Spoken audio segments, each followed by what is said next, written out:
Hi hello నేను మీ మమత. ఈరోజు మనం గుత్తి వంకాయ కూర ఎలా చేయాలో చూద్దాం.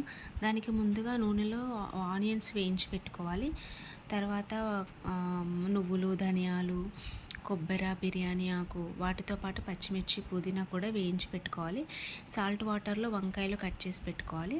తర్వాత ప్యాన్ పెట్టి దాంట్లో ఆయిల్ వేసి వంకాయలు వేయించి పెట్టుకోవాలి. మంచి బ్రౌనిష్ కలర్ వచ్చే వరకు వేయించి పెట్టుకొని తర్వాత మనం వేయించిన మసాలా దినుసులన్నీ మిక్సీకి పట్టుకోవాలి.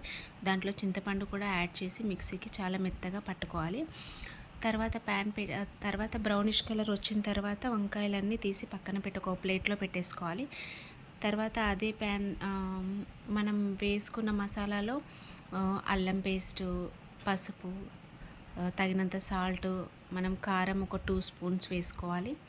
మీరు కొంచెం ఎక్కువ తినాలనుకుంటే కొద్దిగా యాడ్ చేసుకోవాలి, మరీ కారం కాకుండా. దీన్ని కూడా మెత్తగా గ్రైండ్ చేసుకోవాలి.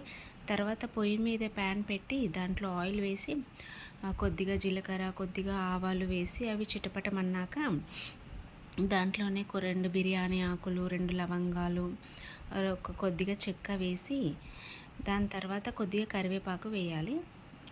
తర్వాత అవి కొంచెం ఫ్రై అయ్యాక దాంట్లోనే మనము మిక్సీకి వేయించి పెట్టుకున్న పేస్ట్ కూడా వేసి దాంట్లోనే వాటర్ కూడా యాడ్ చేసి మనం మసలబెట్టుకోవాలి. అవి బాగా మసలాలన్నమాట. కొంచెం దగ్గరగా పచ్చి వాసన అనేది మనకు అసలే ఉండకుండా బాగా మరిగించి పెట్టుకోవాలి మంచిగా.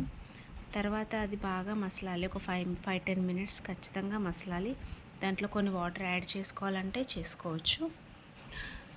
తర్వాత ఈ వంకాయ ముక్క కాసేపు అది మసలిన తర్వాతే మనం ఫ్రై చేసి పెట్టుకున్న వంకాయ ముక్కల్ని దాంట్లో వేసేసేయాలి. ఇది వేసి బాగా కొంచెం దగ్గరికి అయ్యాక, మనం తిక్కుగా తినాలి అనుకుంటే దగ్గరికి అయ్యే వరకు ఉంచుకోవచ్చు. ఇక లాస్ట్లో కొత్తిమీర వేసి ఒక 5 మినిట్స్ ఉంచి ఆపేసి